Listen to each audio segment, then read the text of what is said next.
This is Alistair Matheson reporting from Mogadishu in the Somali Republic of northeast Africa, which is in the news at the moment because of the rupture in diplomatic relations with Great Britain. We have here the Undersecretary of State for Foreign Affairs in the Somali government, Mr. Mohamed Ali Daar, who is well versed in the problems which this young independent country is facing. I'm going to ask him something about the problems which have brought the dispute with Britain into the headlines. Mr. Why it was necessary for your government to break off diplomatic relations with Britain at this stage? Yes, as I have told you already, the National Assembly gave power to the government of the Somali Republic to break off diplomatic relations with Great Britain owing to the decision by Her Majesty's government to create a seventh region in Kenya comprising part of the Northern Frontier District, thus failing to recognize the wishes expressed by the NFD people to secede from Kenya and unite with the Somali Republic. Do you feel, going on from there, that the creation of this seventh region in Kenya, this special Somali region, will make it easier for that particular region to join up with the Somali Republic at an early date? Well, it depends on British intentions in creating this new region. We are not at all optimistic in view of Mr. Sanders' statement made at Nairobi. Otherwise, we should not have broken off diplomatic relations.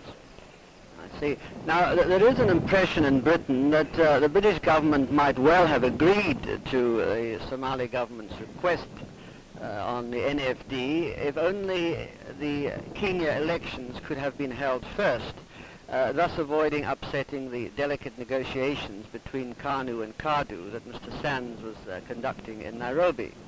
Have you any comments to make on that?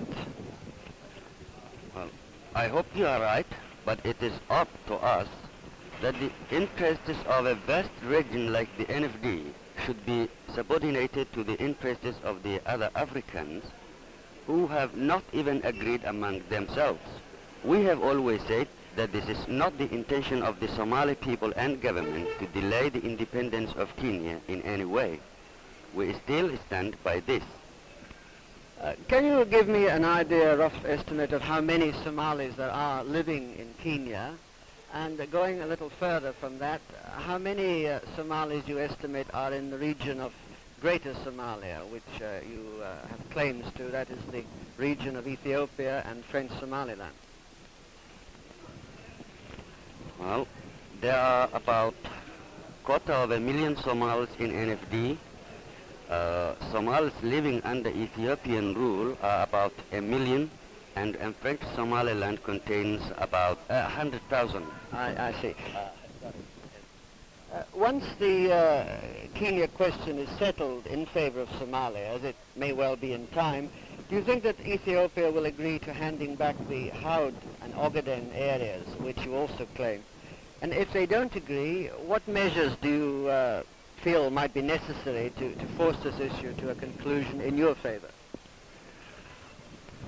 Well, we are bound to see unity of the Somali people by peaceful means. Should these means fail, the Somali government will have to adopt other policy, but I cannot say at this stage what they are likely to be. Now, one last question, if I may, sir. It's rather off the general point, but I understand that there are some Kikuyu refugees living in Mogadishu. They are believed to be people who escaped from Kenya during the emergency, and as they were wanted for Mau Mau activities. What is their future going to be now that you've severed relations with Britain and indirectly with Kenya? Will they continue to stay here, or will they have to return and face the music in Kenya? All Kenyans living in the Somali Republic, whether united for Mau Mau activities or not, will be given full protection.